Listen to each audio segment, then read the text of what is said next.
Hey everybody, this is Aaron Kasnich, your Baltimore Ravens beat reporter for PennLive.com and the Harrisburg Patriot News. Now today we're going to talk a little bit about Ronnie Stanley's contract negotiations with the team as we continue our analysis of the Ravens during the offseason.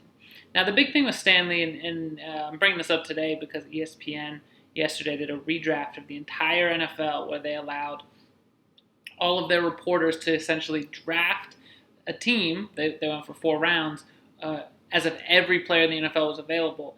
Lamar Jackson, the Ravens quarterback, was the 3rd pick. Patrick Mahomes was the 1st pick. Ronnie Stanley was the number 6 overall pick. That should really tell you how valuable a lot of folks around the NFL think he is. He was 6 out of everybody in the entire league. He was the 2nd non-quarterback taken, only the Rams. Defensive tackle Aaron Donald was in front. So it's good news, right? The Ravens should be happy seeing their player get all that, those accolades and get people talking like he's a top 6 player in the entire league at any position. Well, here's the downside to that. The Ravens have to pay Ronnie Stanley if they want to keep him around long term, and that's going to get tricky. Stanley is on the 5th and final year of his rookie contract. The Ravens picked up an option to keep him around for 2020. At this point, he's in line to enter free agency March 2021.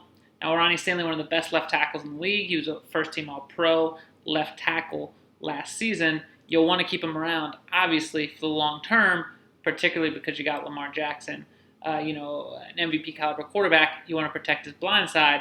Ronnie Stanley is a capable, young, talented guy who can do that, who's been durable, who's been very effective at his position.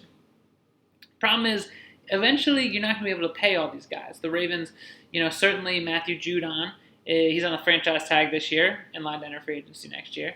Marlon Humphrey will be coming up for a new contract at the end of the 2021 season. He's an all-pro cornerback.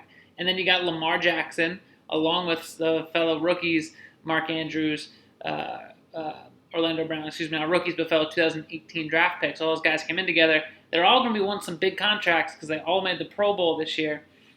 And that's coming up in the next 2-3 years. The Ravens are not going to be able to fit all of those guys under the salary cap if they pay them the maximum value. All this brings us back to Ronnie Stanley. Stanley has said he's not worried about contract extension negotiations. He's going to play it by ear, he said. He's taking it easy right now. He's not in a rush. He's not worried about it.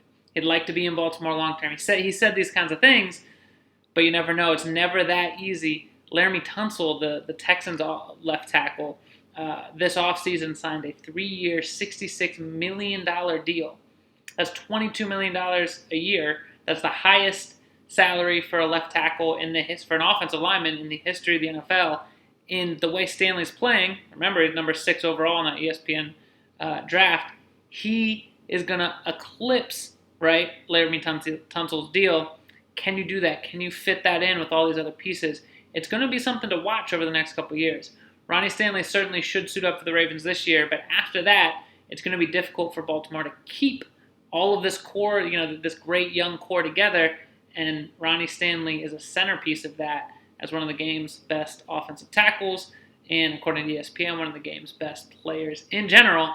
It's going to be certainly a very important task for the Ravens to figure out whether or not they can lock him up long term, and we'll see over the next couple of weeks whether they can get that done before this season starts.